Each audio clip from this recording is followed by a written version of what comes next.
পৃথিবীতে সবচেয়ে শান্তির জায়গা কি জানেন? একটা মেয়ে মানুষের কাছে তার স্বামীর বুক।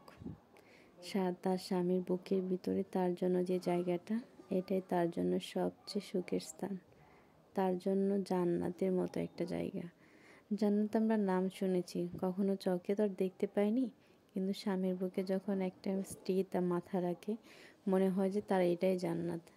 আর একটু দেখেন, ওই জান্নাতটুকু পাওয়ার জন্য কিন্তু বেশি কিছু পরিমাণ কষ্ট করতে হয় না। এই জান্নাতটুকু পাওয়ার জন্য কিন্তু আপনাকে স্বামীকে যদি একটু সম্মান করেন, স্বামীর ফ্যামিলিকে শ্রদ্ধা করেন, ভাই বোনদেরকে ভালোবাসেন, তাহলে কিন্তু আপনি ইজিলি এই জান্নাতটা পেয়ে যাচ্ছেন। আর আমরা মানুষ, আমরা মেয়েরা মানুষ, আমরা অনেক ভুল করে থাকি, আমাদের চলার পথে অনেক ভুল হয়। আর আমাদের স্বামী এগুলা বুঝিয়ে ক্ষমা করে দিয়ে নিজের আপন করে নেয়। মা বাবা ভাই বোন ফেলে আমরা স্বামীর কাছে চলে আসি ওই মানুষটাকে মৃত্যুর আগ পর্যন্ত ধরে রাখার জন্য। আর আমরা ওই মানুষটাকে হ্যাপি না রাখার কারণে কিন্তু আমরাও ভালো থাকতে পারি না। তাই সংসার জীবনে সুখী থাকার জন্য দুজনকেই স্যাক্রিফাইস করতে হবে। ভালো থাকার জন্য ভালো কাজটাই আপনাকে দেখে নিতে হবে, মানিয়ে নিতে হবে ভালো কাজের সাথে।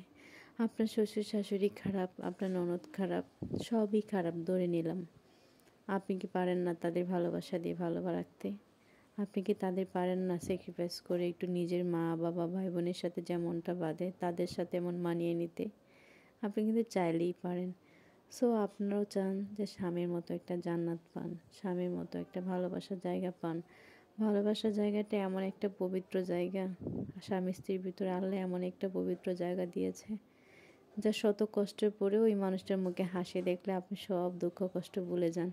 প্রত্যেকটা মেয়ে কিন্তু চায় তার স্বামীর ভালোবাসা নিয়েই সারাটা জীবন বেঁচে থাকতে, আর শেষ পর্যন্ত সেটাই চাই। তার জন্য প্রচুর ত্যাগ স্বীকার করতে হয়, প্রচুর স্যাক্রিফাইস করতে হয়। জীবনে ভালো থাকার জন্য স্যাক্রিফাইসটা খুব প্রয়োজন।